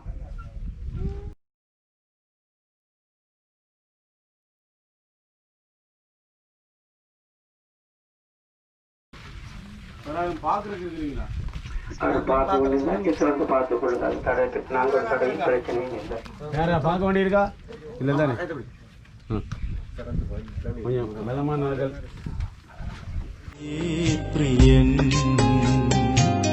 രോഗമെല്ലാം പോക്കി സൗഖ്യം തന്നിടുന്നവൻ ഈ മരുവിൽ ക്ഷീണമേ കാതോടുവാൻ ജീവമന്ന തന്നു പുഷ്ടിയേകിടും ഈ മരുവിൽ ക്ഷീണമേ കാതോടുവാൻ ജീവമന്ന തന്നു പുഷ്ടിയേകിടും യാത്ര ചെയ്യുന്നു ഞാൻ യാത്ര ചെയ്തിടുന്നു സ്വർഗകനാനൻ ദേശം നോക്കി യാത്ര ചെയ്തിടുന്നു സ്വർഗകനാനൻ ദേശം നോക്കി യാത്ര ചെയ്തിടുന്നു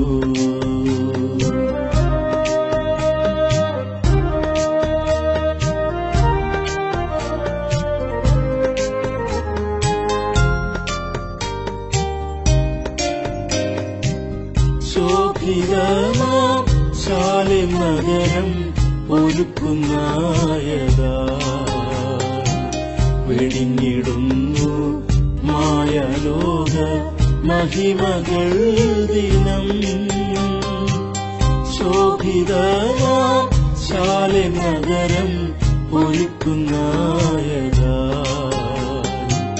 വെടിഞ്ഞിടുന്നു മായലോക മഹിമകൾ ദിനം കാഹളത്തിൻ ധ്വനിയോടവൻ വന്നിടും നേരം ഞാനും വാനിലെത്തി മോദിക്കും കാഹളത്തിൻ ധ്വനിയോടവൻ വന്നിടും നേരം ഞാനും വാനിലെത്തി മോദിക്കും യാത്ര ചെയ്യുന്നു ഞാൻ യാത്ര ചെയ്തിടുന്നു സ്വർഗകനാനൻ ദേശം നോക്കി യാത്ര ചെയ്തിടുന്നു. இதோ ஒரு ரகசியத்தை உங்களுக்கு அறிவிக்கிறேன். நாம் எல்லாரும் நித்திரை அடைவதில்லை. ஆகிலும் கடைசி காலம் துடிக்கும் போது ஒரு நிமிஷத்தில் ஒரு இழு பொழுதிலே நாம் எல்லாரும் மறுரூபமாக்கப்படுவோம். எக்காலம் துடிக்கும், அப்பொழுது மரித்தோர் அழிவில்லாதவர்களாக எழுந்திருப்பார்கள், நாமும் மறுரூபமாக்கப்படுவோம். அழிவுள்ளதாகிய இது அழியாமையையும் சாவுக்கேதுவாகிய இது சாவாமையும் தடுத்துக் கொள்ள வேண்டும்.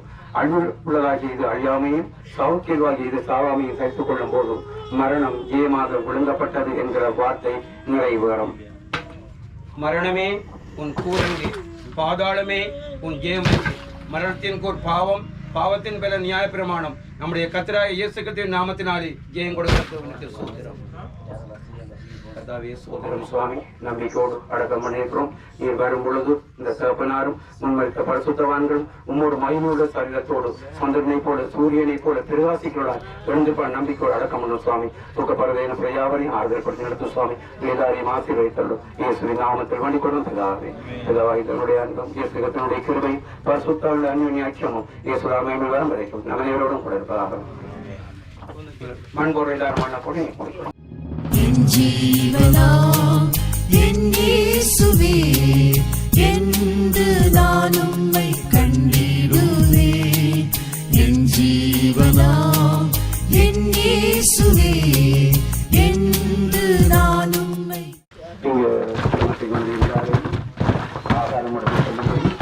வரும்படி அன்பாய் அழைக்கிறார்கள். எல்லாரையும் வீட்டுக்கு வந்து ஆகாரம் எடுத்து சொன்னபடி எல்லாரையும் அன்பாய் அழைக்கிறார்கள். காணவும் எங்குதே எந்தன் உள்ளம், சீக்கிரம் வாருமே என்னை சேர்க்க.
ஆனந்தமே பர ஆனந்த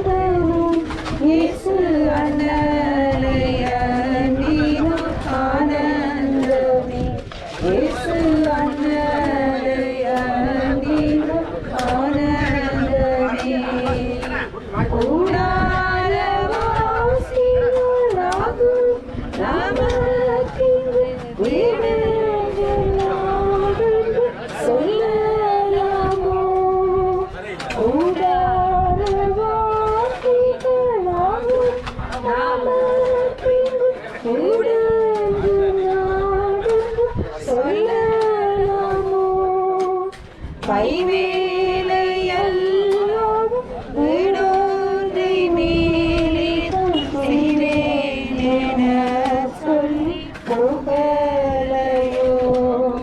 கைவேலையல்லோடு விடோன்றை மேலே செய்வேன் என சொல்லி புகழையோ. ஆனந்தமே ஆனந்தமே இயேசு அண்ணலை அண்டினோ. ஆனந்தமே இயேசு அண்ணலை அண்டினோ. ஆனந்தமே துன்பங்கள் துள்ளை எடுக்க விடறிவை கொண்டவரே அண்டி வந்திடினோம். துன்பங்கள் துள்ளை எடுக்க விடறிவை கொண்டவரே அண்டி வந்திடினோம். சொல்லி முடியாத ஆறுதல் கிருபை துன்பத்தினோடு அனுப்பிடுவார். சொல்லி முடியாத ஆறுதல் கிருபை துன்பத்தினோடு அனுப்பிடுவார்.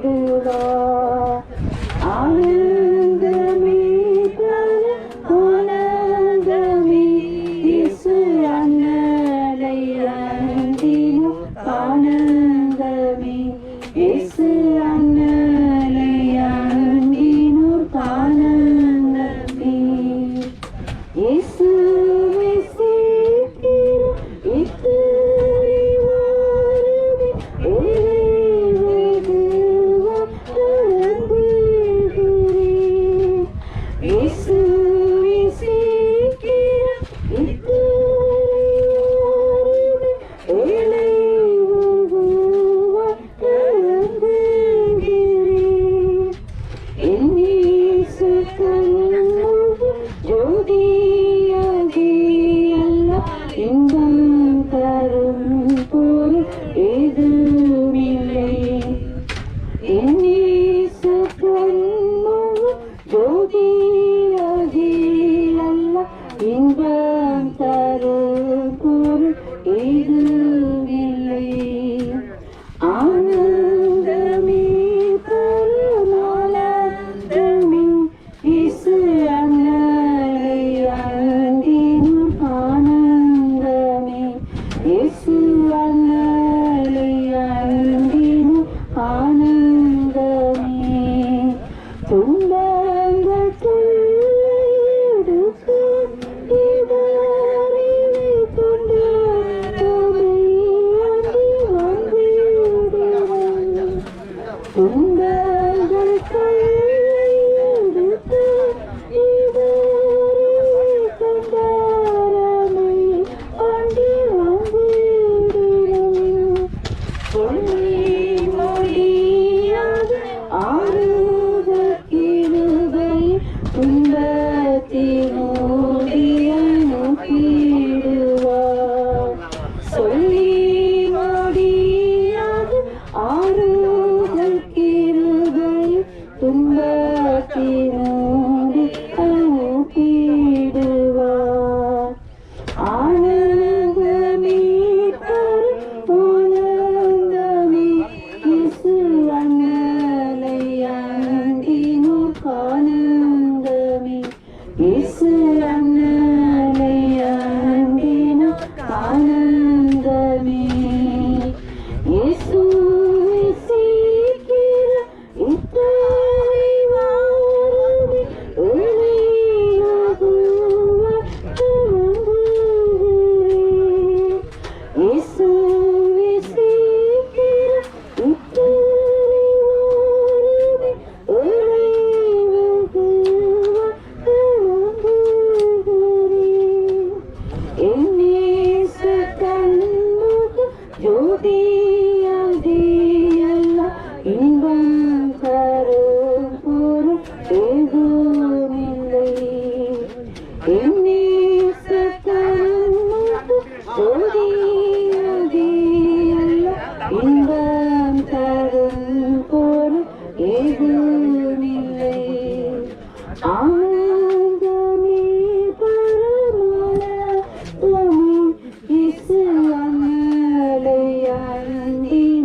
ஆனந்தமே இயேசு அண்ணலை அங்கிமோ ஆனந்தமே.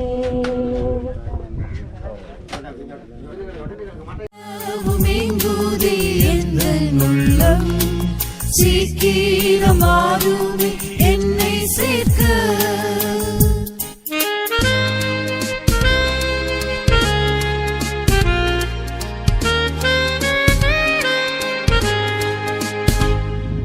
பரிசுத்தர் பரிசுத்தர் என தூதர் ஓயாமல் துதிப்பதை கேட்டிடவும் கிருபை கிருபை என தூயோ நன்றியோ சொல்வதை கேட்க ஆசை.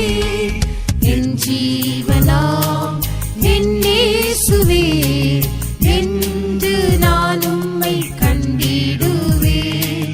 என் ஜீவனாம் என் இயேசுவே என்று நான் உம்மை கண்டிடுவேன்.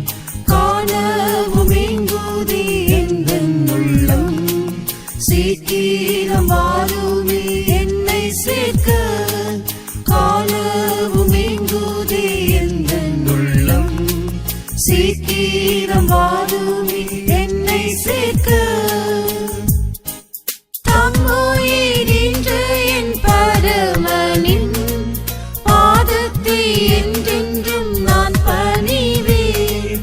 காயங்கள் அடைந்த என் நேசரின் பொன்முகம் கண்டிட ஏங்குகின்றேன். என் ஜீவனா என் இயேசுவே என்று நான் உம்மை கண்டிடுவேன். என் ஜீவனா என் இயேசுவே என்று நான் உம்மை கண்டிடுவேன். காணவும் எங்குதே எந்தன் உள்ளம் சீக்கிரம் வாருமே என்னை சேர்க்க. காணவும் எங்குதே எந்தன் உள்ளம் சீக்கிரம் வாருமே என்னை சேர்க்க.